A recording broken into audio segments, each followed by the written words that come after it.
Hallelujah. Thank you Lord, thank you Lord, thank you Lord. അനുഗ്രഹിക്കപ്പെട്ട സമയത്തിനായി നന്ദി പറയുന്നു. ദൈവം എത്ര വലിയവനാണ്, എത്ര പേർക്ക് സന്തോഷമുണ്ട്. കരങ്ങളൊക്കെ വീശി കരങ്ങൾ ഉയർത്തി കർത്താവിന് നന്ദി പറഞ്ഞാട്ടെ. ആമേൻ. വീണ്ടും സ്വർഗത്തിലെ ദൈവം കൂട്ടിവരുത്തിയ കർത്താവിൻ്റെ കൃപയ്ക്കായി, സ്നേഹത്തിനായി, വിശ്വസ്തതയ്ക്കായി നമുക്ക് നന്ദി പറയാം. നാം പല ആവർത്തി കേട്ടിട്ടുള്ള വചനഭാഗമാണെങ്കിലും പഴയ നിയമത്തിൽ നിന്ന് ചില വെളിപ്പാടുകൾ തീർച്ചയായിട്ടും നിങ്ങളുടെ ജീവിതത്തിൽ വലിയൊരു വിടുതലായിരിക്കും. അതേക്കുറിച്ച് അല്പസമയം ധ്യാനിക്കാൻ ആഗ്രഹിക്കുന്നു. വളരെ പ്രാർത്ഥനയോടെ നമുക്ക് ശ്രദ്ധിക്കാം. കർത്താവ് വിശ്വസ്തനാണ്, കർത്താവിൻ്റെ സ്നേഹം വലുതാണ്. ഹല്ലേലൂയ. നന്ദിയോടെ സ്തുതിക്കുന്നു. 1 രാജാക്കന്മാർ അതിൻ്റെ 17-8 മുതലുള്ള ഭാഗങ്ങളാണ്. അപ്പോൾ അവന് യഹോവയുടെ അരുളപ്പാട് ഉണ്ടായതെന്തെന്നാൽ, നമ്മൾ ഈ ഭാഗങ്ങൾ, അതിന് മുൻപോട്ടുള്ള ഭാഗങ്ങൾ നമ്മൾ ധ്യാനിക്കുമ്പോഴേ നമുക്ക് മനസ്സിലാക്കാൻ കഴിയുന്നൊരു കാര്യം, ആഹബിൻ്റെ അടുക്കൽ ചെന്ന ഏലിയാവ് പറയുന്നൊരു ഭാഗമുണ്ട്. ഈ ആണ്ടുകളിൽ ഞാൻ പറഞ്ഞിട്ടല്ലാതെ മഞ്ഞും മഴയും ഉണ്ടാകത്തില്ല. അത് ഭയങ്കര അധികാരമാണ്. എൻ്റെ വാക്കാനല്ലാതെ ദൈവത്തിൻ്റെ അരുളപ്പാടാണ് താൻ പറഞ്ഞു കഴിയുമ്പോൾ ദൈവം തന്നെ കെരൂത് തോട്ടിലേക്ക് അവിടെ അയക്കുകയാണ്. നമുക്കതിൻ്റെ മുമ്പോട്ടുള്ള ഭാഗങ്ങൾ, എൻ്റെ ഭാഗം അതല്ലെങ്കിലും അതിനെ 3 ഇവിടെ നിന്ന് പുറപ്പെട്ട് കിഴക്കോട്ട് ചെന്ന് യോർദാന് കിഴക്കുള്ള കെരൂതോട്ടിനരികെ ഒളിച്ചിരിക്കുക. തോട്ടിൽ നിന്ന് നീ കുടിച്ചുകൊള്ളണം. അവിടെ നിനക്ക് ഭക്ഷണം തരേണ്ടതിന് ഞാൻ കാക്കയോട് കൽപ്പിച്ചിരിക്കുന്നു. ഇതെല്ലാം ദൈവത്തിൻ്റെ ഒരു കരുതലിനെ കുറിച്ചാണ് പറയുന്നത്. കർത്താവിന് വേണ്ടി ഇറങ്ങി പുറപ്പെട്ട ദൈവപൈതലേ, ദൈവത്തിൻ്റെ കരുതൽ നിന്റെ മേലും നിന്റെ കുടുംബത്തിൻ്റെ മേലും ഉണ്ട്. ഹല്ലേലൂയ.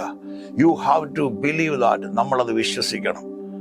ദൈവത്തിന് വേണ്ടി ഇറങ്ങി പുറപ്പെട്ടത്, അതാണ് സുവിശേഷം അറിയിക്കുന്നവർ സുവിശേഷം കൊണ്ട് ജീവിക്കണം എന്ന് പറഞ്ഞു. അത് ദൈവത്തിൻ്റെ വലിയ വാഗ്ദത്തമാണ്. അവിടെ നമ്മൾ ശ്രദ്ധിക്കേണ്ട ഒരു കാര്യം, അവിടെ താൻ ചിന്തിച്ചു, കാലയളവിനെ കുറിച്ച് ദൈവം പറയുന്നില്ല, എത്ര ദിവസമെന്ന് ദൈവം പറയുന്നില്ല.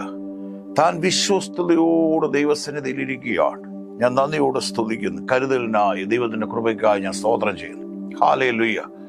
അവിടെ നാം മനസ്സിലാക്കേണ്ടതായ ഒരു കാര്യം, അവിടെ ടൈം പറയുന്നില്ല, പക്ഷെ വിശ്വസ്തയോടെ താൻ അവിടെ ഇരിക്കുക. കാരണം അവിടെ തനിക്ക് വെള്ളമുണ്ട്, ഭക്ഷണം കാക്കയോട് കൽപ്പിക്കുന്നു, കാക്കയോട് കൽപ്പിച്ചു, അതിങ്ങനെ കൃത്യമായിട്ട് ഭക്ഷണം അദ്ദേഹത്തിനോട് കൊടുക്കുന്നു. എന്നാൽ ആമേൻ, ഹല്ലേലൂയ, പെട്ടെന്ന് സാഹചര്യങ്ങളുടെ ചേഞ്ച് ആകുകയാണ്.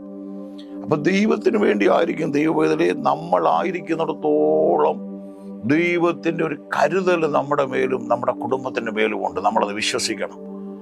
ചില ദൈവാസന്മാർ അല്ലെങ്കിൽ കർത്താവിൻ്റെ വേലയ്ക്ക് ഇറങ്ങി പറഞ്ഞു, എത്ര നാളായി ഞാൻ ഈ അവസ്ഥയിലായിരിക്കും, ഒരു വ്യത്യാസം കാണുന്നില്ലല്ലോ.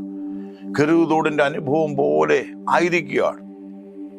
എന്നാൽ അവിടെ നാം മനസ്സിലാക്കേണ്ടതായ ഒരു വലിയ കാര്യം, ഹല്ലേലൂയ, അവിടെ സാഹചര്യങ്ങളെല്ലാം ചേഞ്ച് വരികയാണ്. നിങ്ങൾ ഈ ലോകത്തിലാണെങ്കിൽ എല്ലാം ചേഞ്ച് വരും, എല്ലാത്തിനും മാറ്റമുണ്ട്. പക്ഷെ ഒരു സന്തോഷ വാർത്ത ഞാൻ നിങ്ങൾക്ക് തരാം, കർത്താവിന് മാറ്റമില്ല, ദൈവത്തിന് മാറ്റമില്ല. അതുകൊണ്ടാണ് വചനം പറയുന്നത്, that's why Bible says he is same yesterday, today and forever. അവൻ ഇന്നലെയും ഇന്നും എന്നേക്കും അനന്യനായ ഒരു ദൈവം. കഴിഞ്ഞ കാലങ്ങളിൽ, അതായത് he same yesterday in our past he was with us. നമ്മുടെ ആ കഴിഞ്ഞ കാലങ്ങളിൽ അവനുണ്ട്. at present, ഇപ്പോൾ നിങ്ങൾ ഫേസ് ചെയ്യുന്ന ഈ ജീവിക്കുന്ന ഈ അനുഭവ ഘട്ടങ്ങളിൽ നമ്മുടെ ദൈവമുണ്ട്. ഭാവിയിൽ in our future he will be with us. അതാണ് നമുക്കുള്ള ആ ഗ്യാരണ്ടി. നന്ദിയോടെ സ്തുതിക്കുന്നു. ആ തോട്, അവിടെ ക്ഷാമം വന്നപ്പോൾ നാം മനസ്സിലാക്കേണ്ടത്, ആ തോട് വറ്റുകയാണ്. ഞാൻ നന്ദിയോടെ സ്തുതിക്കുന്നു.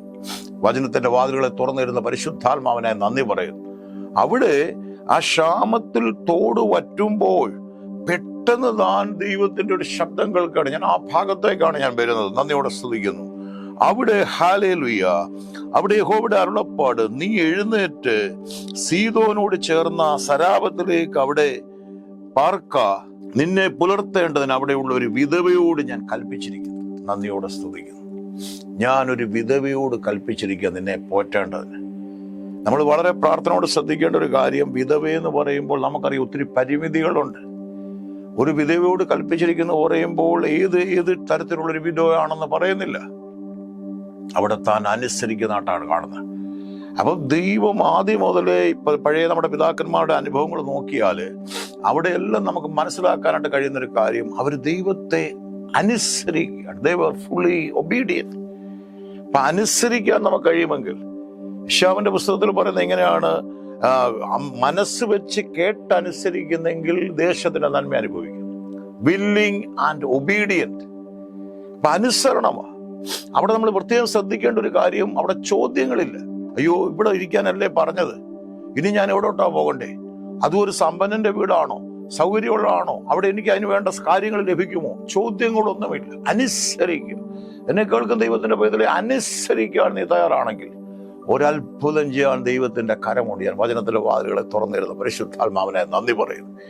താൻ വീണ്ടും സറാപത്തിൽ, അപ്പം നിങ്ങൾ പ്രത്യേകം ശ്രദ്ധിച്ചോണം, ഒരു വാതിൽ നിന്റെ ജീവിതത്തിൽ എവിടെയെങ്കിലും അടയുന്നു തോന്നുമ്പോൾ ചിന്തിച്ചോ, നീ ദൈവ പൈതലാണെങ്കിൽ, കർത്താവിന്റെ വഴിയിൽ നിൽക്കുന്ന ദൈവ പൈതലാണെങ്കിൽ, ദൈവം ശ്രേഷ്ഠകരമായ ഒരു വാതിൽ നിനക്ക് വേണ്ടി ഒരുക്കിയിട്ടുണ്ട്. നന്ദിയോടെ സ്തുതിക്കുന്നു. ഹല്ലേലൂയ. അപ്പം ചില വാതിലുകൾ അടയുന്നത് ദൈവം ഏറ്റവും നല്ലത് നമുക്ക് തുറക്കാൻ വേണ്ടിയാണ്. അവിടെ ക്ഷാമം വന്നപ്പോൾ ദൈവത്തിന്റെ ശബ്ദമാണ് കരുതോട്.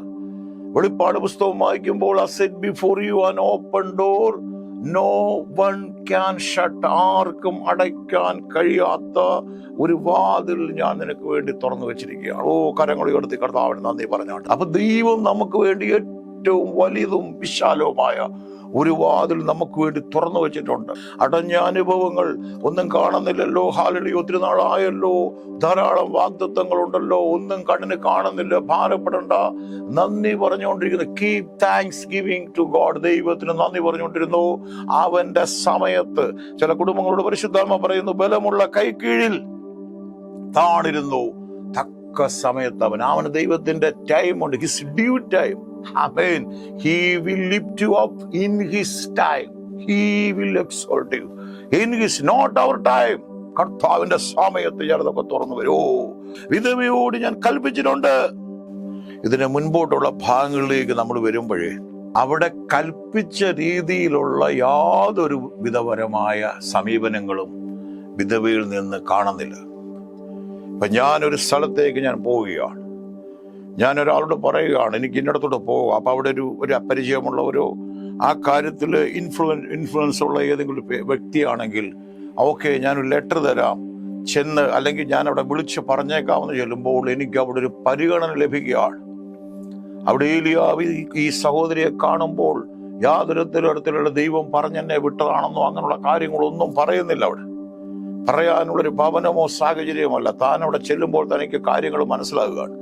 അപ്പൊ വിധവയോട് കൽപ്പിച്ചിട്ടുണ്ടെന്ന് പറയാൻ കാരണം ആ വ്യക്തി അറിയണമെന്നില്ല. കൽപ്പിക്കുന്നത് he's commanding in the spirit. ആത്മാവിലാണ് കൽപ്പിക്കുന്നത്. നന്ദിയോടെ ശ്രദ്ധിക്കുന്നു. അതുകൊണ്ട് ആ വചനം പറയുന്നേ, രാജാക്കന്മാരുടെ ഹൃദയം കർത്താവിന്റെ കരങ്ങളിൽ നീർത്തോട് കണക്കിയിരിക്കുന്നു. രാജാക്കന്മാരെന്ന് പറഞ്ഞാൽ തീരുമാനമെടുക്കാൻ കഴിയുന്നവരാണ്. രാജാവിന്റെ കൽപ്പനകൾക്ക് മാറ്റമില്ല. പക്ഷെ രാജാവിന്റെ കൽപ്പനകളെ പോലും മാറ്റാൻ, ചേഞ്ച് ചെയ്യാൻ കഴിയുന്ന ഒരു ദൈവമാണ് നാം സേവിക്കുന്ന ദൈവം. കരങ്ങൾ ഉയർത്തി കർത്താവിന് നന്ദി പറഞ്ഞാട്ടെ. Thank you Lord, thank you Lord. ആ രാജാവിന്റെ ഒരു കൽപ്പന പുറപ്പെട്ടാൽ മാറ്റമില്ല. നമ്മൾ വേദപുസ്തകം വായിക്കുമ്പോൾ അറിയാം, ദാനിയേലിനെതിരെ, മൊർദെഖായിക്കെതിരെ, എസ്തേറിനെതിരെ പല പല പല കൽപ്പനകളുണ്ട്. ചന്ദ്രക്, മേശക്, അബേദ്നെഗോവിനെ അവിടെ ദൈവം ഇടപെടുമ്പോൾ അത് മാറ്റുകയാണ്. അതാണ് ദൂത്. രാജാക്കന്മാരുടെ ഹൃദയം ദൈവത്തിന്റെ കരങ്ങളിൽ നീർത്തോട് കണക്കിരിക്കുന്നു. ദൈവം ഇഷ്ടമുള്ളിടത്തേക്ക്, ദൈവം ആഗ്രഹിക്കുന്ന ഒരു തലത്തിലേക്ക് തിരിയുകയാണ്. ദൈവത്തിന്റെ പരിശുദ്ധാത്മാവ് എന്നോട് പറയുകയാണ്, ചില വിഷയങ്ങളിൽ കർത്താവേ, എന്റെ തലമുറ നശിച്ചു പോകുന്നു, തിരിഞ്ഞു പോകുന്നു, അല്ലെങ്കിൽ ഞാൻ ആഗ്രഹിക്കുന്ന എന്റെ ഭർത്താവ്, ഞാൻ ആഗ്രഹിക്കുന്ന എന്റെ ഭാര്യ, എന്റെ കുടുംബം, അല്ലെങ്കിൽ എന്റെ സഹോദരങ്ങൾ കടന്നു വരുന്നുണ്ടെന്ന് പറയുമ്പോൾ ദൈവത്തിന്റെ ആത്മാവ്, നീ പ്രാർത്ഥിച്ചുകൊണ്ടിരുന്നു. കർത്താവ്, കീപ് പ്രേയിങ് അണ്ടു ഗോഡ്. ദൈവത്തിന് നന്ദി പറഞ്ഞുകൊണ്ടിരുന്നു, പ്രാർത്ഥിച്ചുകൊണ്ടിരുന്നു. തക്ക സമയത്ത് ദൈവം ചേഞ്ച് ചെയ്യുമ്പോൾ ഹൃദയങ്ങളെ ചേഞ്ച് ചെയ്യാൻ ദൈവത്തിന് കഴിയും.